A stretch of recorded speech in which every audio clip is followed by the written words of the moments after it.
सोनिया सैनी और आप देख रहे हैं CSMU न्यूज। महाविद्यालय विश्वविद्यालय शिक्षा की प्रकाश स्तंभ है, जिसका प्रकाश विद्यार्थियों के माध्यम से संपूर्ण समाज और संसार में फैलता है। इसीलिए विश्वविद्यालयों के शिक्षा विभागों की यह बहुत बड़ी जिम्मेदारी बनती है कि वह ऐसे बहुआयामी बहुमुखी शिक्षक तैयार करें जो शिक्षा के मंदिरों में न केवल बहता वातावरण तैयार करे, बल्कि प्रशासनिक दायित्वों के साथ गुणवत्तापूर्ण और राष्ट्र निर्माण में योगदान देने वाला ज्ञान भी छात्रों को प्रदान करें। छत्रपति शाहू जी महाराज विश्वविद्यालय कानपुर का डिपार्टमेंट ऑफ एजुकेशन इसी ज्ञान परंपरा को सुदृढ़ करने के लिए संपूर्णता में प्रयास कर रहा है। विभाग में BEd MAd के अलावा भी कई कोर्स चलते हैं। विभाग नए सत्र से स्कूलों के प्राचार्य पद पर काम करने वाले लोगों के लिए नए कोर्स भी शुरू कर रहा है। विभाग की प्रगति और आगामी योजनाओं के बारे में विभाग के प्रमुख निदेशक प्रोफेसर मुनेश कुमार से खास बात की संवाददाता शुभा सिंह ने। आज मैं मौजूद हूँ school of teacher education department में। क्या कुछ खास है यहाँ? कौन कौन से विभाग इसके अंतर्गत आते हैं? किस तरह के कोर्सेज यहाँ संचालित हैं? ये सब कुछ हम जानेंगे यहाँ के डायरेक्टर प्रोफेसर मुनीश कुमार से। सर, सबसे पहले तो ये बताइए कि इस स्कूल के अंतर्गत कौन कौन से विभाग आते हैं? इस स्कूल के अंतर्गत 2 विभाग आते हैं। पहला जो है वो है डिपार्टमेंट ऑफ एजुकेशन और दूसरा है department of physical education. Department of education में हमारे जो कोर्सेज चल रहे हैं वो BEd 2 इयर्स प्रोग्राम चल रहा है, MAd 2 इयर्स प्रोग्राम चल रहा है और इस बार कुलपति जी की प्रेरणा से हम लोग 3 नए कोर्स शुरू करने जा रहे हैं। पहला जो कोर्स है वो है BA ऑनर्स इन एजुकेशन, दूसरा जो कोर्स है MA एजुकेशन और तीसरा post graduate diploma in school leadership management and administration. दूसरा जो डिपार्टमेंट है वो डिपार्टमेंट ऑफ फिजिकल एजुकेशन है।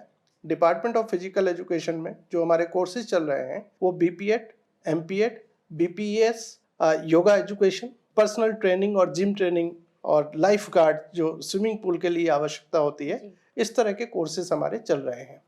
हमारा जो BEd प्रोग्राम है वो उसमें जो प्रवेश प्रक्रिया होती है वो उत्तर प्रदेश स्तर पर जो संयुक्त BEd एंट्रेंस एग्जामिनेशन होता है और काउंसलिंग होती है उसके माध्यम से होता है। दूसरा हमारा जो MAd होता है वो यूनिवर्सिटी लेवल एंट्रेंस एग्जामिनेशन से होता है।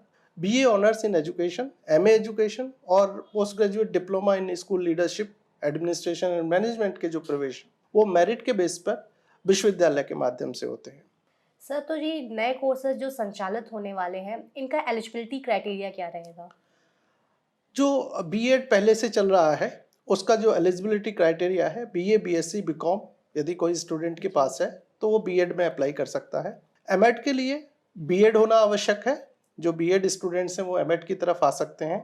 MA एजुकेशन के लिए BA स्टूडेंट आ सकता है। जो हमारा BA ऑनर्स एजुकेशन है उसमें यदि किसी स्टूडेंट ने +2 12वीं क्लास की है तो वो BA ऑनर्स एजुकेशन की तरफ आ सकता है। स्कूल लीडरशिप वाले जो कोर्स हैं वो हम लोगों ने जो टारगेट किया है वो है कि जो प्राथमिक विद्यालयों के प्रधानाध्यापक होते हैं या जो माध्यमिक विद्यालय हैं या जो पब्लिक स्कूल्स हैं उनके जो प्रिंसिपल हैं या वो शिक्षक जो प्रशासनिक कार्यों में लगे हुए हैं, तो उसके लिए हम लोगों ने post graduate diploma in school leadership वाला जो कोर्स है वो स्पेशली डिजाइन किया है जिससे कि हम उनको उनकी जो प्रशासनिक क्षमताएं हैं उनमें वृद्धि कर सकें। सर, एज अ डायरेक्टर छात्रों के ओवरऑल डेवलपमेंट के लिए किस प्रकार की योजनाएं रहती हैं?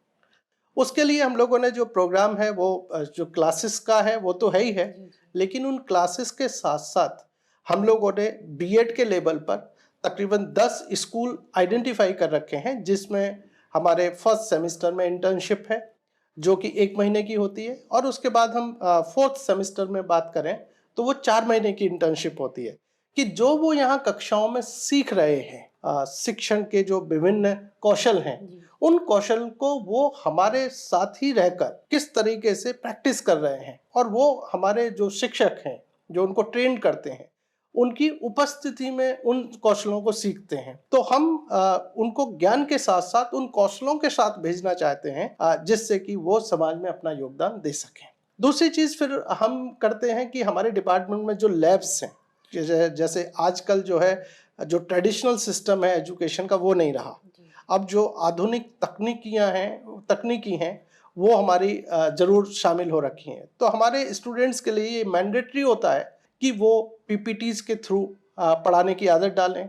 तो उनके पास जो है जो बेसिक स्किल्स हैं कि PPT को किस तरीके से तैयार किया जाता है, उसका कंटेंट और उसकी फिर डिलीवरी किस तरीके से की जाती है, उसको भी हम लगातार भेजते चले जा रहे हैं कि कुछ स्टूडेंट्स को हम जो प्राइवेट पब्लिक स्कूल्स हैं इंग्लिश मीडियम उनमें ही भेजते हैं, कुछ स्कूल्स को हम जो सरकारी स्कूल हैं जो उत्तर प्रदेश सरकार द्वारा संचालित हैं उनमें भेजते हैं। सर, सबसे ज़्यादा जो छात्र परेशान रहते हैं वो प्लेसमेंट को लेके रहते हैं, तो इस पर आपका क्या कहना है? मुझे लगता है कि मेरे डिपार्टमेंट में प्लेसमेंट के कोई संकट नहीं है। जैसे मैं आपको बताऊं कि मैंने जो इंटर्नशिप में स्टूडेंट्स को भेजते हैं तो हमने बहुत सारे पब्लिक स्कूल्स में भी स्टूडेंट्स को भेजा, जैसे वुडवाइन में हमने स्टूडेंट्स को भेजा तो पता चला कि कोर्स कंप्लीट नहीं है और वुडवाइन की तरफ से हमारे 2 या 3 स्टूडेंट्स को, जो हम 7 के आसपास स्टूडेंट्स भेजते थे, उनको 18 से 20 हजार का ऑफर मिलता था, लेकिन उनकी शर्त होती थी इमीडिएट ज्वाइन करो, और हमारे स्टूडेंट्स का होता था कि नहीं पहले हमें कोर्स कंप्लीट करना है। तो फाइनली वो स्टूडेंट्स करने के बाद जो है दूसरी जगह ज्वाइन करते हैं। आज भी बहुत सारे स्टूडेंट्स हैं जो